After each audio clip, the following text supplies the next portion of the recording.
নমস্কার, সবাই কেমন আছেন? আশা করি সবাই ভালো আছেন। আজ শনিবার। আজ আমি এখন আছি সকাল ৯টায় শিয়ালদা স্টেশনে। শিয়ালদা থেকে যাব আমি নৈহাটি লোকাল ট্রেন ধরে। শনিবার বলে কথা, প্ল্যাটফর্ম অনেক ভিড়, আর নৈহাটি লোকাল কত নম্বর প্ল্যাটফর্মে দিয়েছে সেটাও দেখে প্ল্যাটফর্মে যেতে হবে।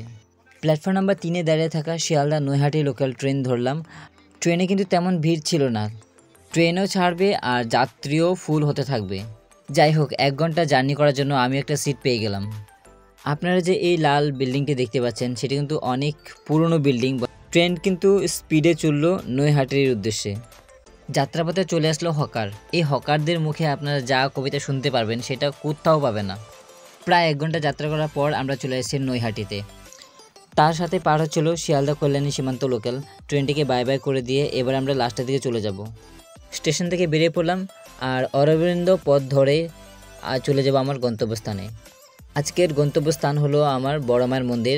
দেওয়ালি পুজোর সময় কিন্তু এই রাস্তাটা পুরোপুরি বন্ধ করে দেওয়া হয়। অবশেষে আমি পৌঁছে গেলাম মায়ের মন্দিরে, বড় মায়ের মন্দির। এইবার নিয়ে বড় মায়ের মন্দিরে আমি 2বার এসেছি, আগেও একবার এসেছিলাম।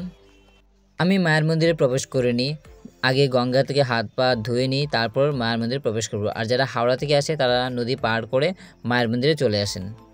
এই মহিলা গঙ্গা থেকে স্নান করে এইভাবে দণ্ডবত প্রণাম করে মায়ের মন্দিরে এসছে। অনেক অপেক্ষা করার পর আমি মায়ের দর্শন করতে পারলাম। তার সাথে আপনাদেরকেও দর্শন করলাম নৈহাটির বড় মা। বড় মায়ের মন্দিরে যে সিংহাসনটি দেখতে পাচ্ছেন সেটা পুরোপুরি সোনার, আর মায়ের যত শৃঙ্গার ছিল সবই সোনার।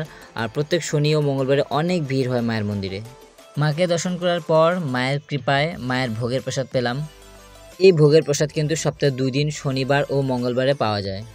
যেহেতু আছে শনিবার, তাই এই লাইন কিন্তু গঙ্গার ঘাট অব্দি গিয়ে পৌঁছে গেছে।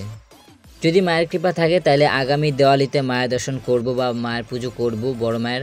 আর আজকের ভিডিওটি কেমন হয়েছে কমেন্টে নিশ্চয়ই বলবেন। ভালো লাগলে একটা লাইক করে দেবেন। সবাই সুস্থ থাকবেন, ভালো থাকবেন। দেখা হবে পরের ব্লগে।